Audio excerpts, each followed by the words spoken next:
Good evening, everyone. This is Ron Tyler with Emergency Management Associates coming to you from the crossroads of the West in Salt Lake City, Utah. The time right now just happens to be 6:12 p.m. Mountain Standard Time in the wonderful Intermountain West of the United States of America. Glory be, we're here. We made it another day.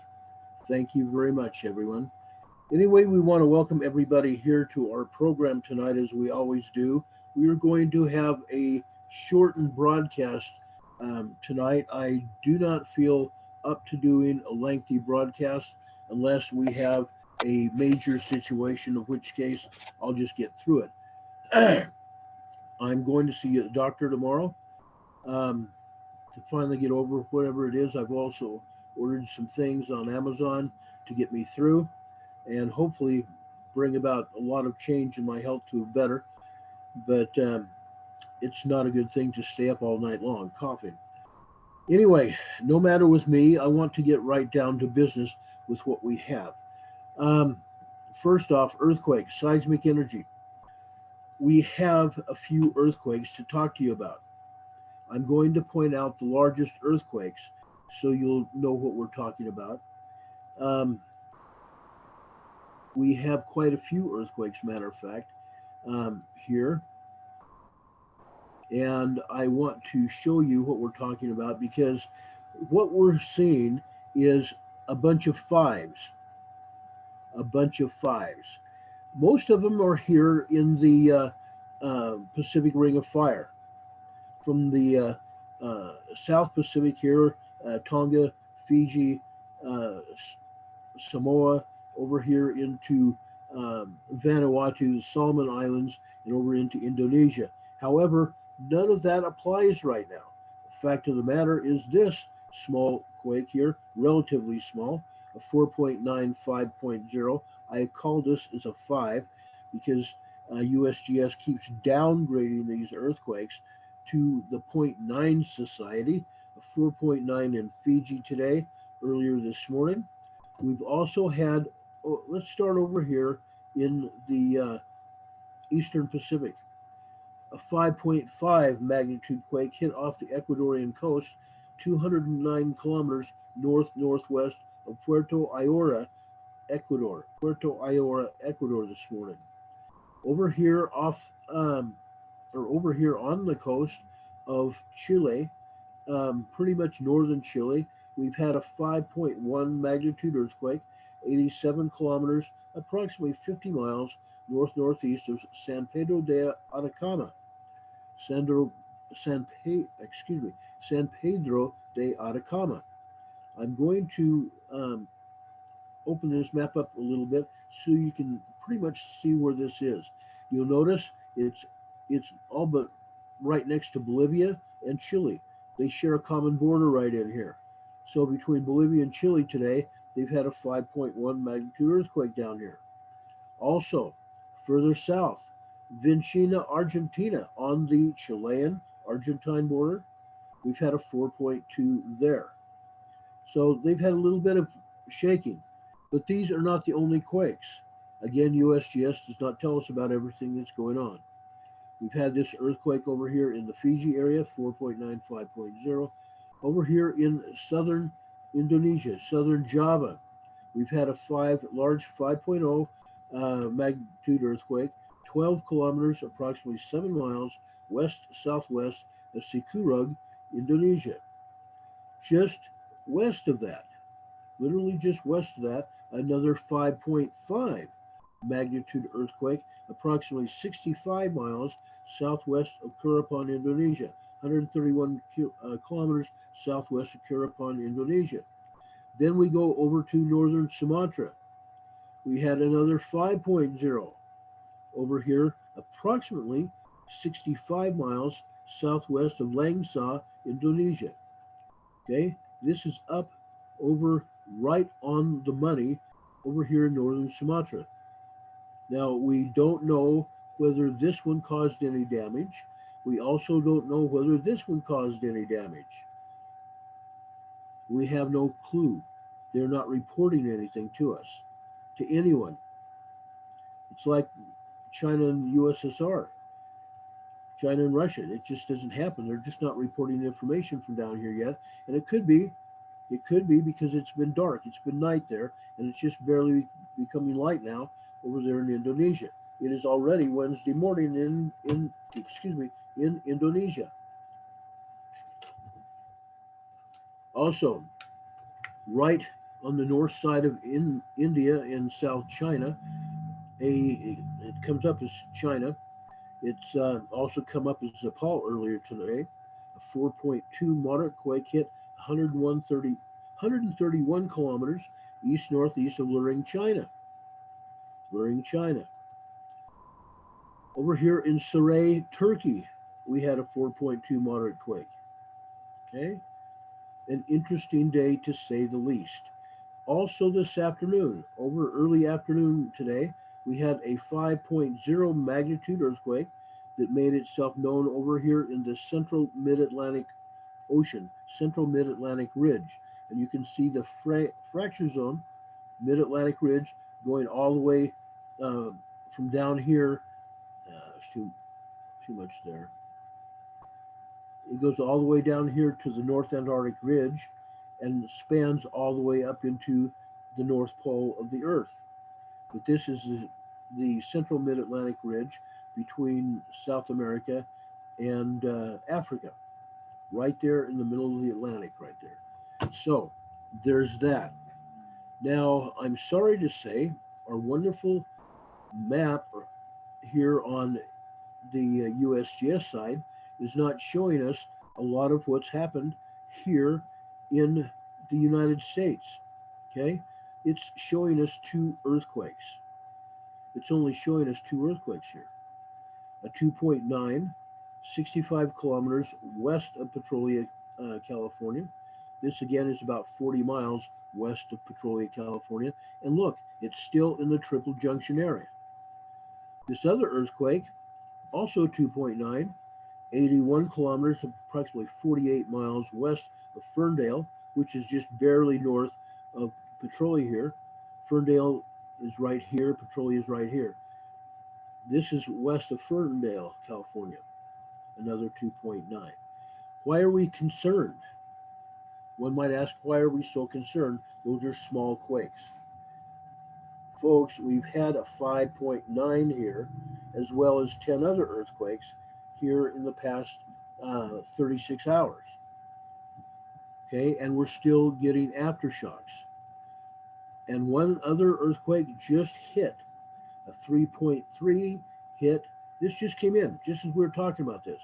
A 3.3 magnitude earthquake hit right between the Gorda Ridge right here.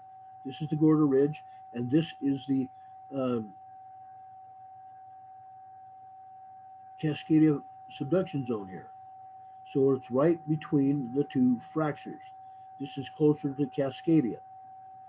Okay, but a 3.3 in off the coast of Brookings, Oregon. This has continued to happen. This is not the first time we've had an earthquake off the coast of Brookings, Oregon. Okay, we are still getting seismic energy over in the Cascadia zone. The Cascadia zone, in my opinion, goes from the Gorda Ridge down here, and it goes all the way up into this area towards Queen Charlotte's Island. Even though the Juan de Fuca ends here, and the Cascadia subduction zone still continues north, we are particularly worried about this area right here. Now, the USGS is not showing us all of the earthquakes. Okay, now we do not have any ominous earthquakes to point out to you tonight. However, we have our share that makes us stay on top of all of this, and that made us come to you tonight to show you what is going on, so you can also keep an eye on everything that's happening. It's very, very important that you know what is happening. Now, my colleague Larry Smith posted an afternoon evening report today saying it's fairly quiet, limited postings for now. He mentioned that 4.9 in northern Sumatra, and a 4.1 there as well. 6.0 downgraded to a 5.6 in southern Sumatra. And that's the other thing. They keep downgrading these quakes. They shouldn't be doing that. It's going to come to bite them. It's going to come to bite them big time. We've had a lot of twos and threes throughout the entire planet.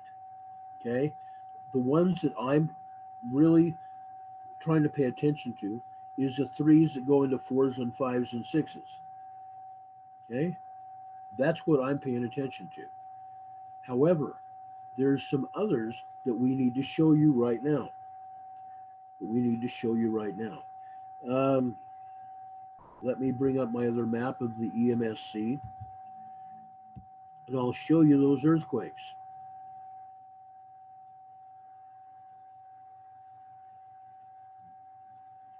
Now, for those of you that live in Utah and those of you that are interested in the state of Utah and the Salt Lake Valley, we've had some earthquakes in Utah today.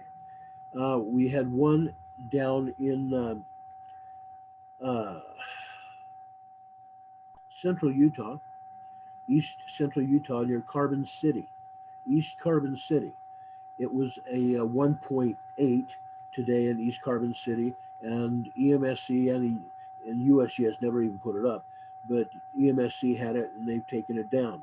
The other earthquake was centered almost in central Utah, just north of the central part of Utah. This was in Nephi, Utah. Nephi, Utah. Okay. Now, what you need to know about this: Nephi, Utah is near the Black Rock Desert volcano. The Black Rock Desert volcano. Quite a few years ago, I want to say 5 or 6 years ago, I was down this way with some friends of mine, and we went rock hunting, fossil hunting. There is a whole ridge of shale, in the Black Rock Desert volcano area. And in fact, right next to our shale field, our hillside that's just nothing but shale, and you split the shale open and you have fossils all over. It's awesome. And I've got a few that I've showed you. Okay, in fact, I've got them on my desk here. Here's one, and you can see, if I can hold it still enough, you can see the outline of the trilobite here. Okay, I picked up quite a few of those. But anyway, down here, we also have some other things going on besides the Black Rock Desert volcano.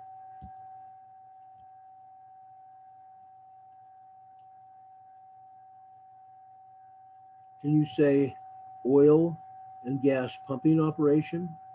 Let me bring it out here. Oil and gas pumping operation. There's one pumping jack there. And up here, there's another pumping jack here. Okay, and a storage tank. That's right near where the earthquake hit as well. Okay, there's the earthquake, and there's the one pumping operation, and then there's some other related buildings here. Okay, it's all over the place. It's all over.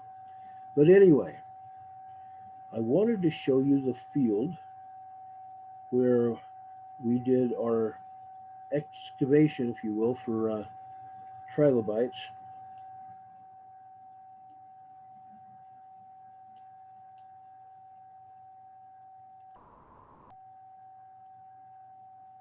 You can see the lava field right there. It's very apparent. And this is like 3 miles away from the earthquake today, just west of Nephi, Utah. But that's that. I wanted to show you that because that was what happened in Utah today. Oh, here it is. They didn't take it away after all. Either that or they put it back. This was a 1.89 magnitude earthquake in East Carbon City, Utah. The other one there was the one in Nephi. Okay. There was also another earthquake up here, and it was up near, um, it was north and east of Farmington, Utah. It was up in this area right here. Okay. And again, it was like a 1.7, 1.8 earthquake. However, there's something else you need to know. We've we've been talking about Soda Springs, Idaho in recent days and weeks and months. Soda Springs, Idaho is the southern end of the Yellowstone magma chamber. Well, further south than that, in Utah, there's a place called Crystal Springs. Crystal Springs is a natural geothermal feature where man has captured the hot water coming out of the earth, and they have a hot soaking tubs there, and they have a heated pool that's geothermally heated. It's a great place. It's a tourist trap. You can camp there either in an RV or a tent, but you can be there in that geothermal field and partake of the heat and the mineral water that's there. Again, how does that water come up from the earth? It's volcanism, folks. Volcanism down there. So that's one of the reasons where that earthquake, or why that earthquake hit up just north and east of Farmington. It's because it's a geothermal area. All right, let's go up to the Pacific Northwest. I want to take you up there.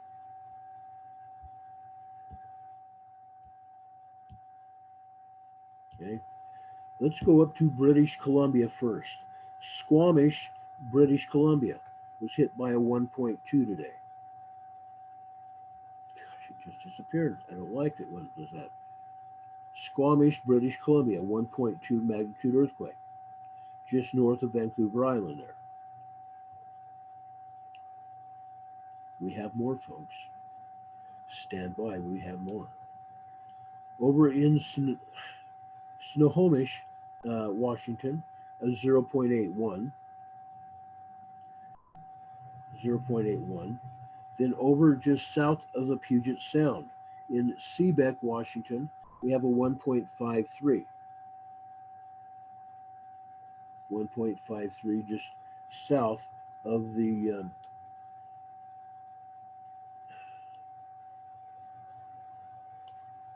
sound here. I thought I saw something else here I was going to show you, but I guess not. Okay, just south of Snohomish, we have North Bend, Washington. North Bend, Washington had a 1.52 today. 1.52. Now, you guys remember, I hope you remember, where yesterday we showed you seismograms of Mount Rainier and a few others. I want to show you what happened at Mount Rainier today. Up near the summit of Mount Rainier. 11 earthquakes all around the summit of Mount Rainier. Okay, the northeast part of the volcano, the northeast flank, the upper northeast flank, we had a 0.03. Just south of there, we had two others, a 0.79 and a 0.10, right next to each other.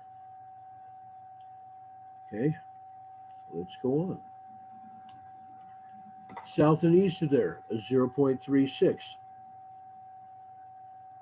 Okay, and that's just below the rim of the volcano.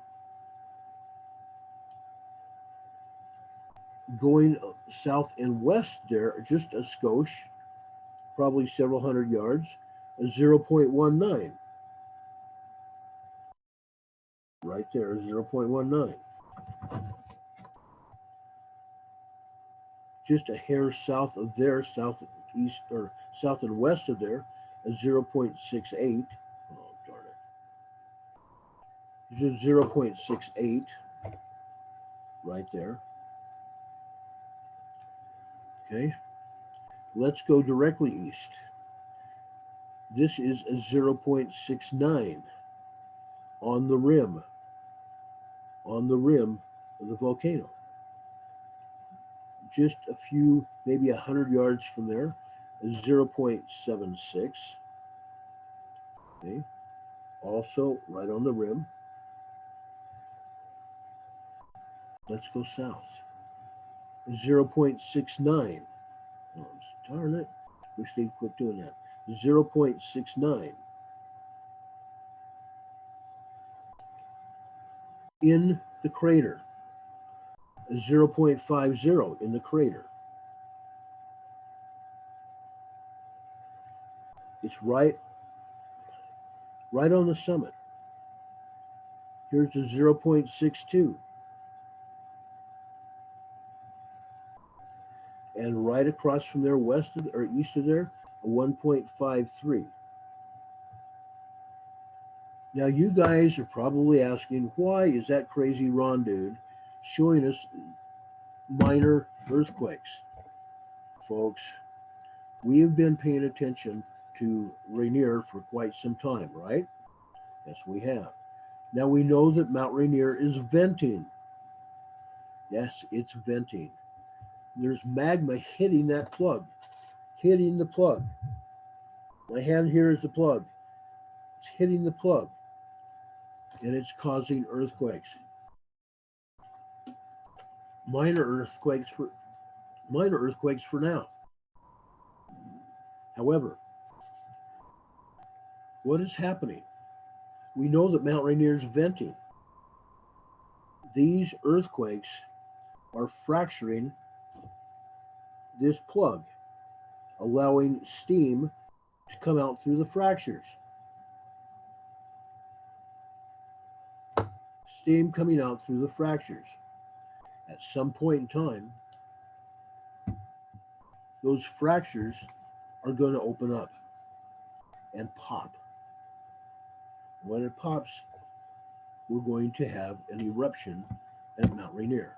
Now these are minor earthquakes. These are minor earthquakes. We're nowhere near having an ominous eruption out of Mount Rainier, but it's coming.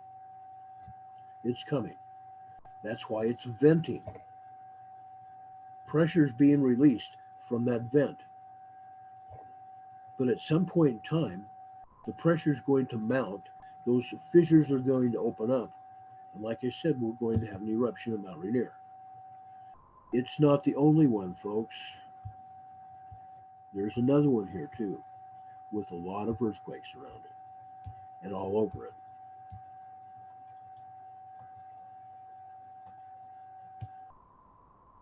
Okay.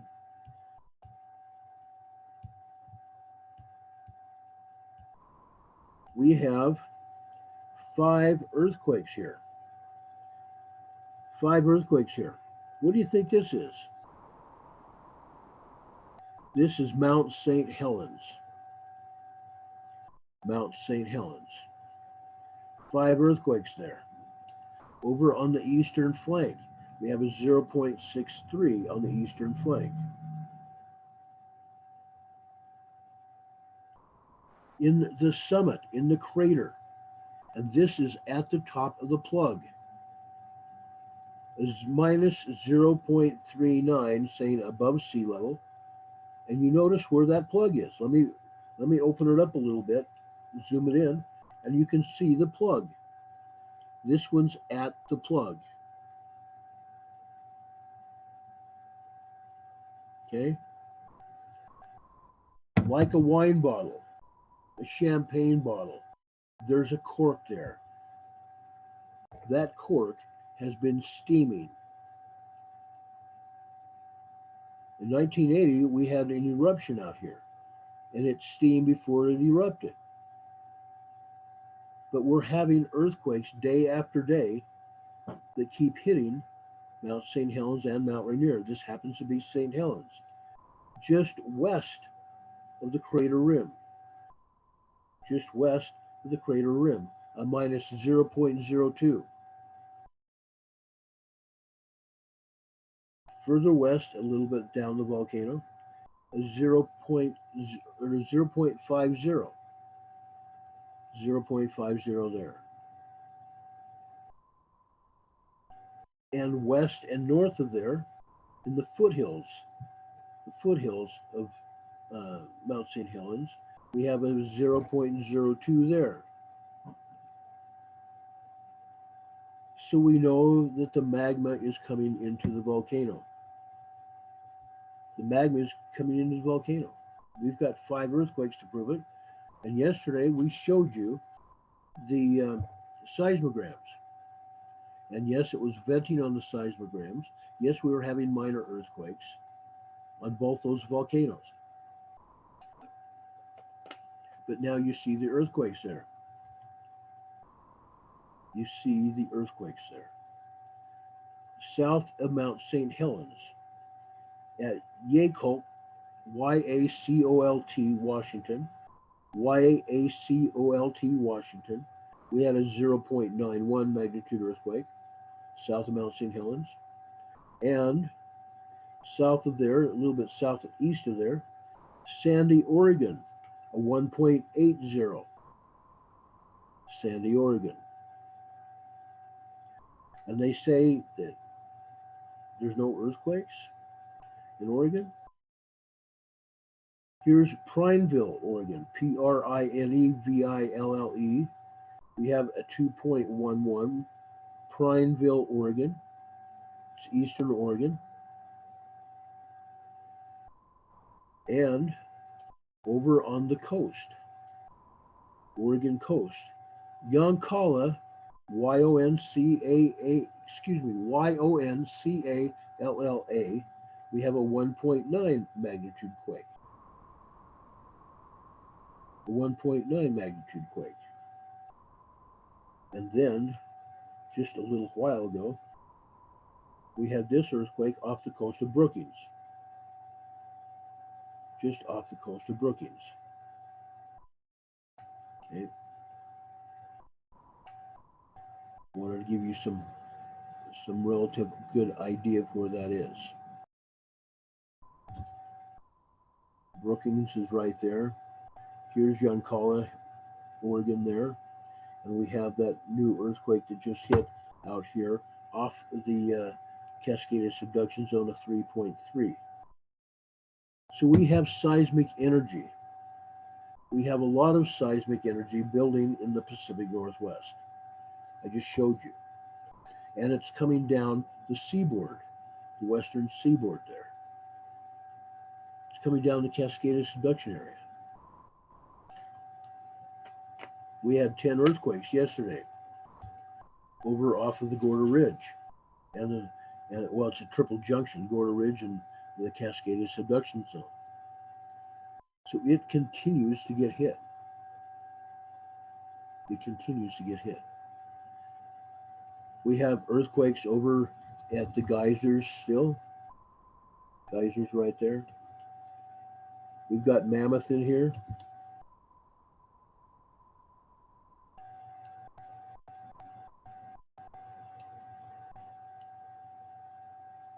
Come on, crazy thing. Here's Mammoth. Oh, come on. Here's Mammoth for you. They had a small swarm of earthquakes there. Okay. These were 0.35, 0.38, 1.55, 1.21, 1.44. Just minor quakes at Mammoth. But Mammoth is also a volcano. And it has vented in past weeks. Over along the coast, Pleasanton, California, 1.64 earthquake. And just south of there in Alum Rock, we have a 1.82. This is along the eastern side of the San Andreas Fault, north of San Francisco. Okay. We go down on the west side of the San Andreas Fault and the 101, Highway 101, San Simeon, California, 1.83 today. 1.83 is San Simeon. Now, as you can see, in the California Valley, Mariposa, California was hit today. Mariposa, California. East of there, what do we have east of there? We've got Mammoth Lakes just directly east. Big Pine, California, just south of there. And what do we have brewing down here just out in the Mojave Desert? Olancha, California, 65 miles north. See where the cursor is? 65 miles north of Ridgecrest, we have Olancha, California. Olancha had a 0.97. We have Cozo Junction that had a number of earthquakes today. Cozo Junction here had a number of earthquakes there, right there. Okay. 1.6, 1.21, 1.33, and a 1.33. 4 earthquakes in Cozo Junction area. And it continues. Little Lake, California, a 2.0. Little Lake, California. Continuing a swarm down here, further south in Little Lake. And then we get down here to Ridgecrest. Ridgecrest area, 0.34, 1.27, 0.65, 1.32, 0.55, and a 1.03 in Ridgecrest, California. And it continues. The swarmage continues. Searles Valley, and it continues south. More Searles Valley, but see all these earthquakes still hitting. Still hitting. And they continue south. Continue south. 0.75, 1.42, 0.95, 1.55 in Trona. Trona, California, 1.55. Trona is where they got most of the damage when the Ridgecrest earthquakes hit. Trona, California. My oh my. Johannesburg, California, over by the Garlock Fault. Johannesburg, California was hit by 1.41 today. Going further west on the Garlock, Mojave, California, 1.28. Right on the fault. You can see the Garlock coming down here. Right on the fault. And south of the fault, Lancaster was hit by a 2.07 earthquake. On Interstate 5 and over at the San Andreas Fault, we continue Little Creek, a 1.47 magnitude earthquake. And we're all into Southern California now. Okay, what do we have here? What do we have here? Cabazon, California. Mountain Center, California, the Anza Gap area. The Anza Gap. 1.8, 0.59, 0.14, 0.84, the Anza Gap. The Anza Gap. Aguanga coming into North San Diego, California. Aguanga got hit.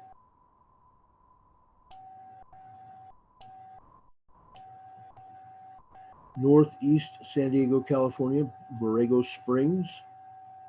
Borrego Springs got hit. This is up in the mountains, the Chocolate Mountains, that divides San Diego from the Imperial Valley. 0.72 there. coming into San Diego, Julian, California. The Apple capital of San Diego, California, is 0.72. I am pretty sure if you went to Julian right now, you could still get served a hot apple pie with some hot apple cider.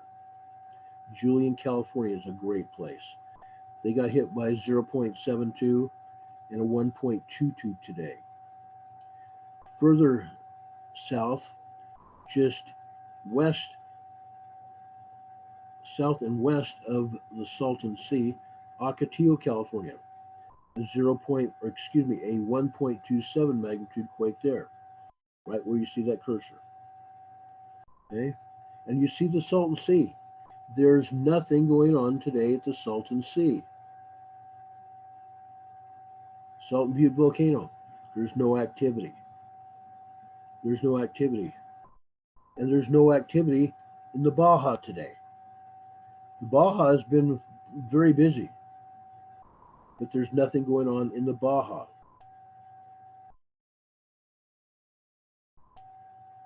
Okay, let's move over into the central part of the United States.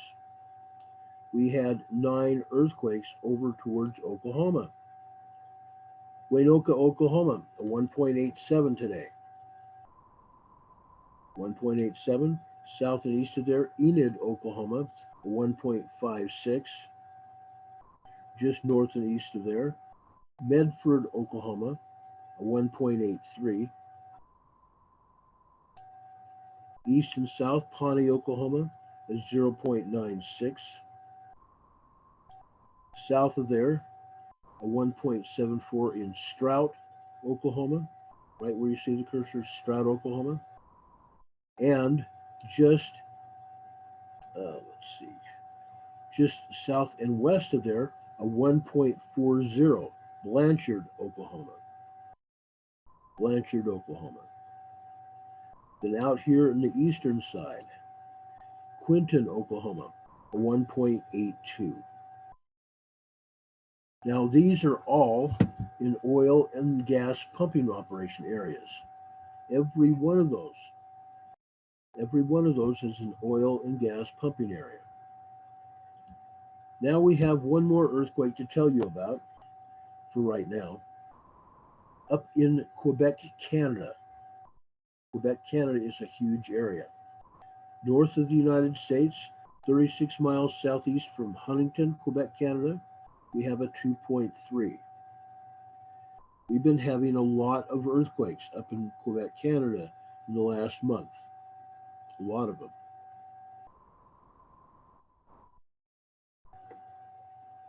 There is seismic energy being released up the eastern seaboard.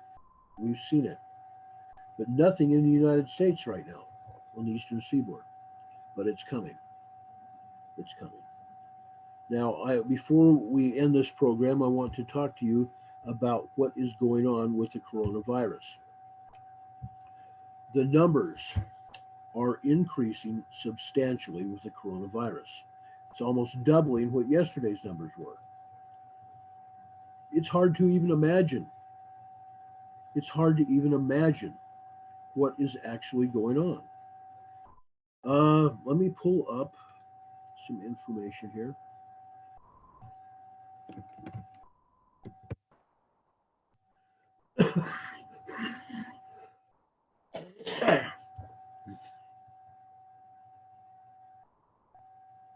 We have a coronavirus news group where information is shared, and there's a lot of information. Well,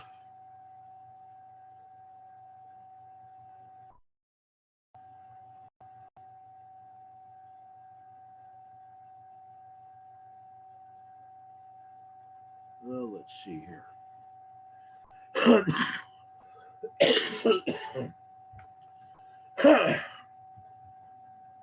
Over in New York, we have the state of New York, Governor Cuomo, has declared a public emergency, a state emergency in New York. Why? Because New York has an increased number of coronavirus patients there, an increased number, and it keeps going up. It keeps going up. Um,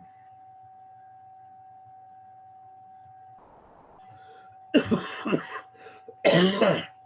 numbers went up today in Wisconsin. They went up in Minnesota. They went up in California. Excuse me, folks.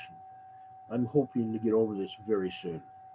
It's getting to a point I'm beyond. I'm beyond.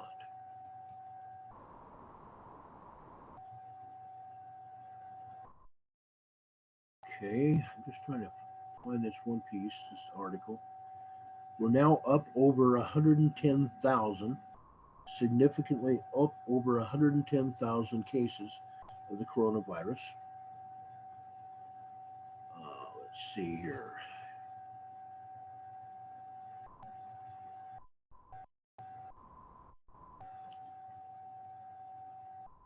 Quarantine programs going on.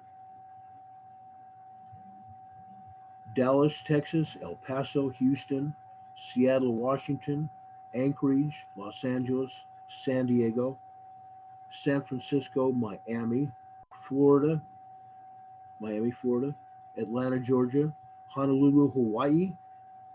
The state of Hawaii has had one case that they've been working, and I think that person is still in quarantine.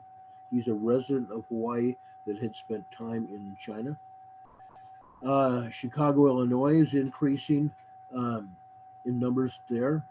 Boston, Massachusetts. Boston, Massachusetts has significantly increased in coronavirus patients. Detroit, Michigan, Minneapolis, Minnesota, like I told you, I believe they've doubled their case over there. Newark, New Jersey, New York.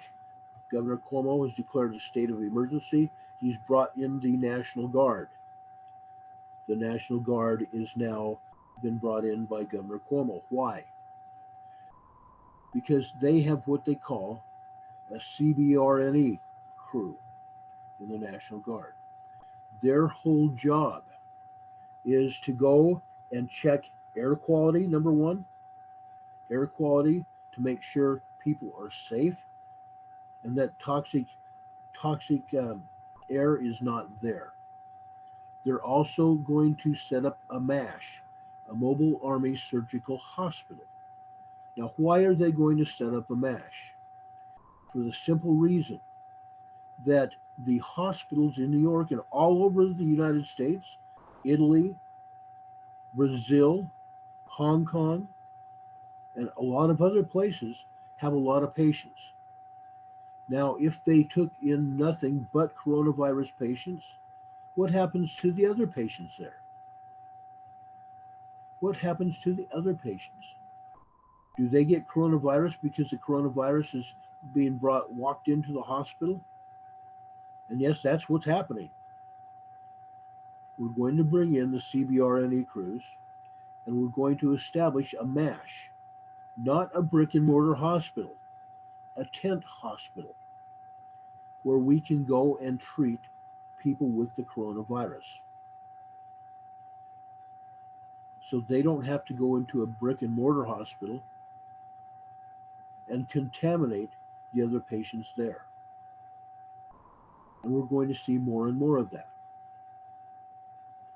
Now, one of the things that I don't want to talk about, but I'm going to, is that martial law. Martial law is coming. There is one neighborhood in California where I saw a police car that was cordoning off a neighborhood.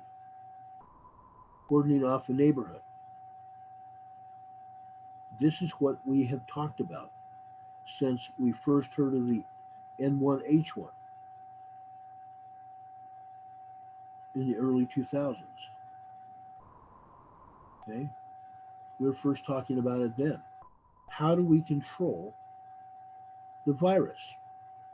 In Denver and a lot of other cities, it's fairly easy thing to cordon off neighborhoods, where some neighborhoods don't go into another neighborhood and risk getting contaminated. Where the contaminated neighbors coming down in this other neighborhood that doesn't have the coronavirus and contaminates this neighborhood here. That's how they're going to do it. It's been talked about for at least 15 years that I know of. The martial law is coming. And I don't like talking about it. I don't. And there's good reason I don't. But I have a feeling it's coming, whether we want it or not.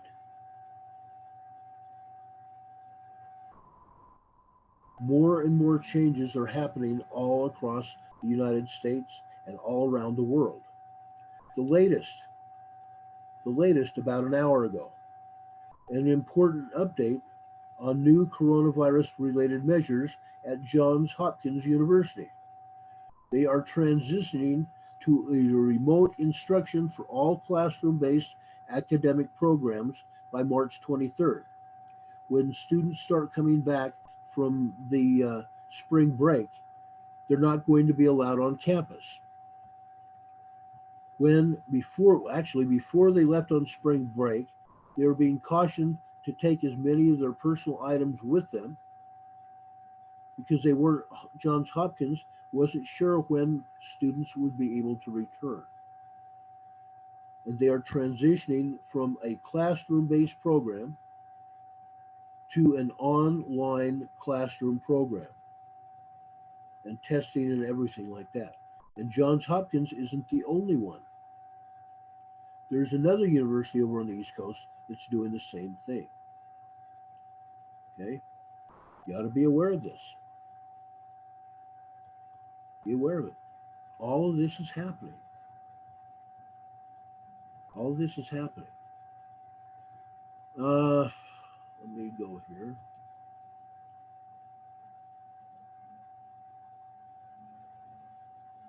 Let's see.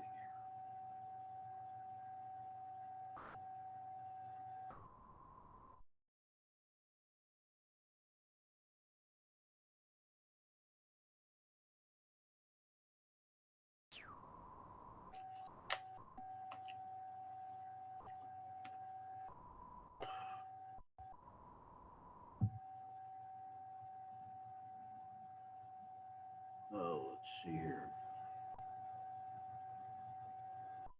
And I know we have a hum in the background. We're trying to get rid of it. We're going to be getting a filter.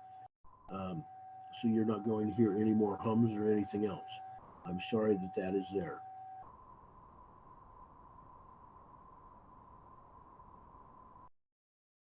Let's see.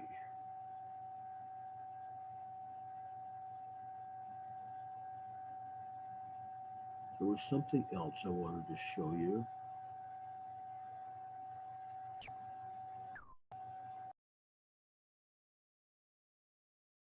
Gosh, I don't know where it went. Let me look here.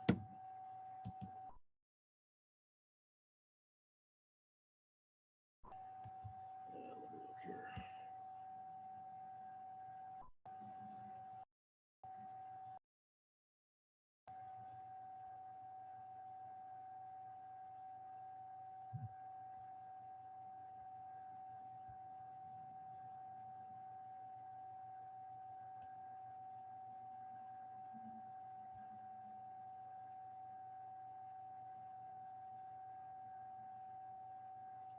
I can't find it right off the top of my head. That's weird.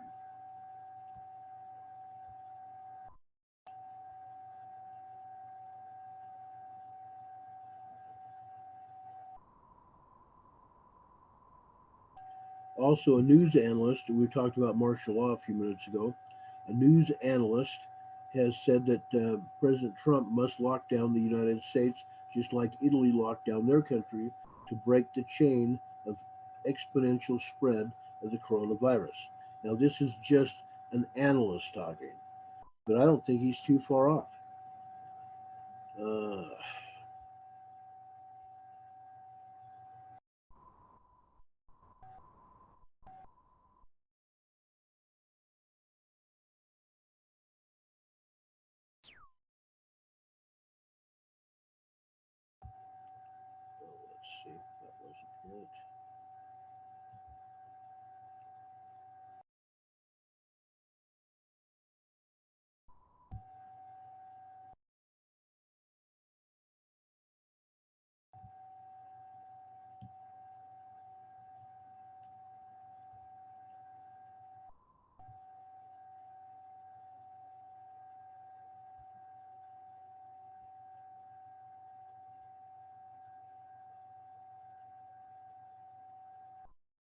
Okay, I talked to you about a few minutes. I talked to you about um, an area being locked down by the police in California uh, to help keep the spread of the coronavirus down. Okay,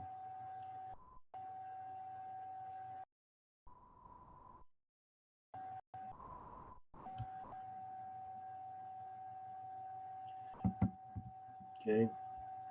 This has come out. This is coming out of Sacramento, California. Police in the Sacramento suburb of Rocklin, Rocklin, Rocklin, California, ordered residents on one residential street to stay inside their homes as officers in protective gear patrolled the area as a sheriff's helicopter flew overhead. They're trying to stop the spread of the coronavirus in that neighborhood. Okay, you can see it. You can find that report over at DABU 7, DAHBOO 77. He's got a report on that. But it is a factual report. That's the only reason I'm bringing it up. I verified that one. Also, I am working a story right now about a doctor um, that may have been arrested, by the FBI. Um, he's supposedly the chair of Harvard University's Department of Chemistry and Chemical Biology. Okay, something about monthly payments being made by China in the receipt of millions more to help set up a chemical biological research center in where? China, Wuhan, China. Anyway, there's a lengthy story about that, and I'm presently trying to verify it. So I'm not going to tell you any more about that. But it's amazing how things keep happening. It's amazing to see things that keep happening. And they keep happening and they keep happening. It blows me away. It really does. And it's right out of the Stephen Coontz novels. This is wild. This is wild. It just, if you, and yes, it's come up with some people already. It's come up with some people in the last week or so anyway. But nobody would have believed that a book that was written in 1987 would have the same storyline as something that's possibly happening right here. Okay, Sharon, I have that hum. The oxygen is not what is making that hum. We're getting a filter to get rid of that hum, and I'm sorry you guys are bothered by that. Okay, but we're working on it.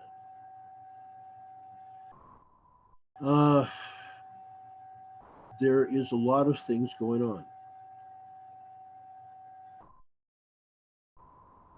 Yes, Gene, I am going to the doctor tomorrow.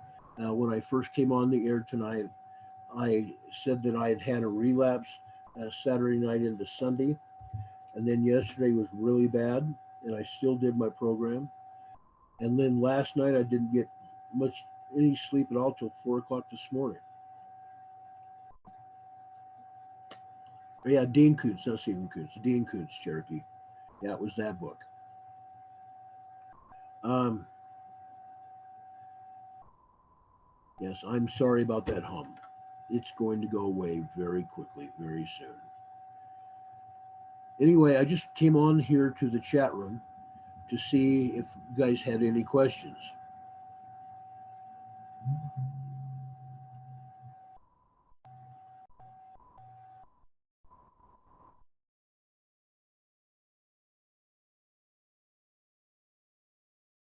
Yes, people are on. Lisa Kay brought up a thing about Trump's voice when he talks about the virus. He thinks this is overhyped. There is talk, and even in my own family, there's talk about this being overhyped. And I agree to a certain extent. But there's evidence to prove that even overnight, the numbers doubled. The numbers doubled. The World Health Organization released a message today saying that they're just about to the point of declaring it a pandemic. They haven't called it a pandemic up until now, but um, but they're about to. The numbers are there.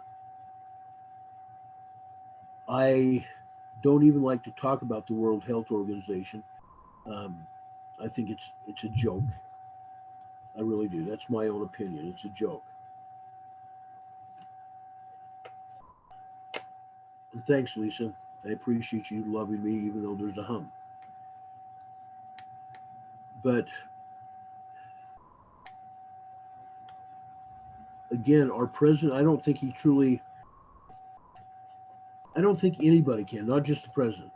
I don't think anybody can truly understand the extent that this virus has taken over the world. Literally. It's sad. It's sad. In regards to the virus, I'm going to give you some information that my doctor's even given me. One, if your temperature goes above 100, you need to see your doctor.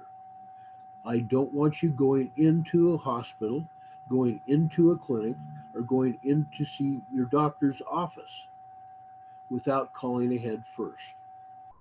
Second, and we talked about this yesterday, wear a mask. You don't want to give anybody else in that waiting room or in that office what you may or may not have. And anybody in that office that is sick, and there's a reason they're in the doctor's office because they don't feel good. You also don't need what they have. So wear a mask. And I would even say wear gloves when you go in to see the doctor. Okay? Don't take the chance on touching something with your hands that is going to spread whatever you have. Wear gloves, wear a mask. And if anybody asks, explain it to them. I don't want to give you what I have, and I don't need to get what you have. And I'm taking those precautions. There is a dear friend, a viewer of ours here. I'm not going to name names. I think I talked about her last night. She wore gloves and a mask yesterday, and people were mocking her, and people just did not understand why. They said they thought she was overhyping it. She was taking precautions, and at this point in time, I will take precautions as well. A week ago, Sunday, I wore not gloves. I wore a mask into church. I didn't wear gloves. I wore a mask. And quite honestly, I'm really thinking about not going back into the church until at least I have gotten over whatever I have. And even then, 2 weeks ago when I went to church, other people were coughing and sneezing and everything else. That may have precipitated what I have. So I'm going to do whatever I can to get over what I have and not spread it. And not spread it.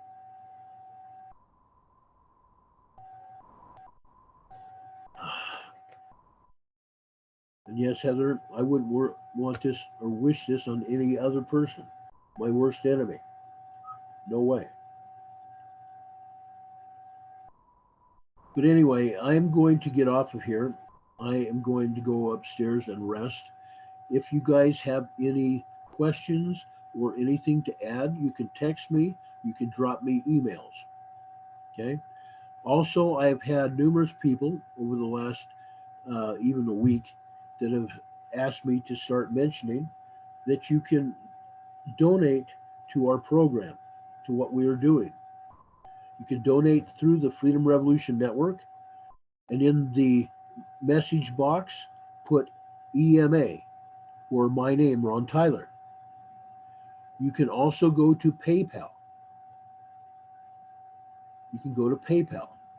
My PayPal information is over on my YouTube channel under any video. You can find it. You can donate to PayPal. You can also, I'm sorry, my throat. You can donate through PayPal, and you can also donate to our P.O. Box. P.O. Box 526, Sandy, Utah, 84091. That's P.O. Box 526, Sandy, Utah, 84091. Yes, we're taking a lot of vitamin D. We're drinking Emergent C, which has tons of vitamin C. We've got garlic, and we also have another oil that we are drinking. We're not drinking the oil straight, but we're putting it in water and drinking it. I'm doing whatever I can to get rid of this garbage. But anyway, that's what's happening with me. Like I said, you can donate to our program. We'd love to have you donate to our program as you've done in the past.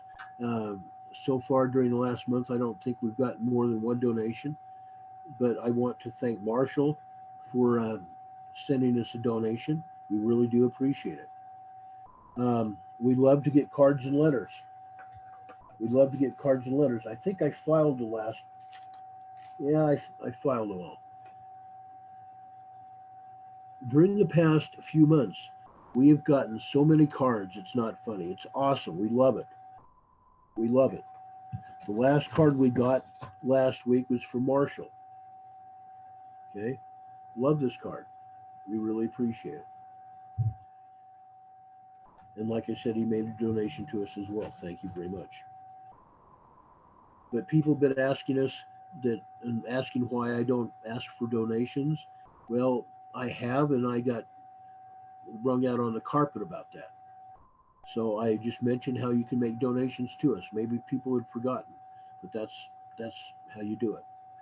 I appreciate each and every one of you. I really do.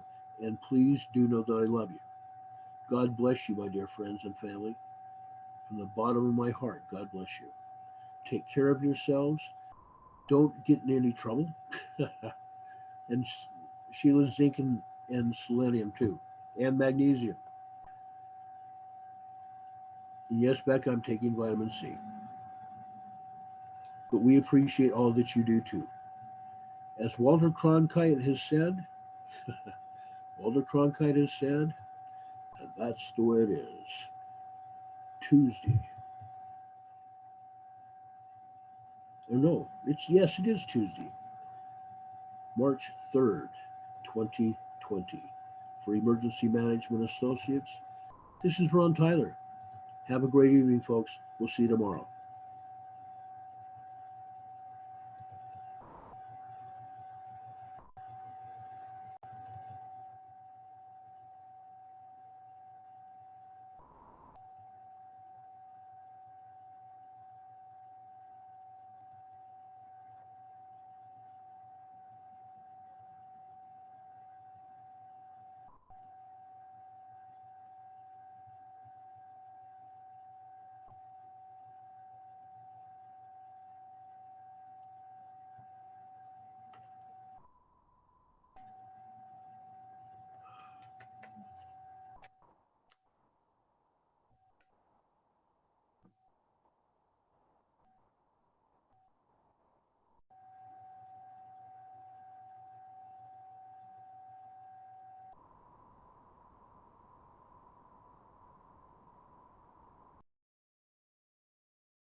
Good night, everybody.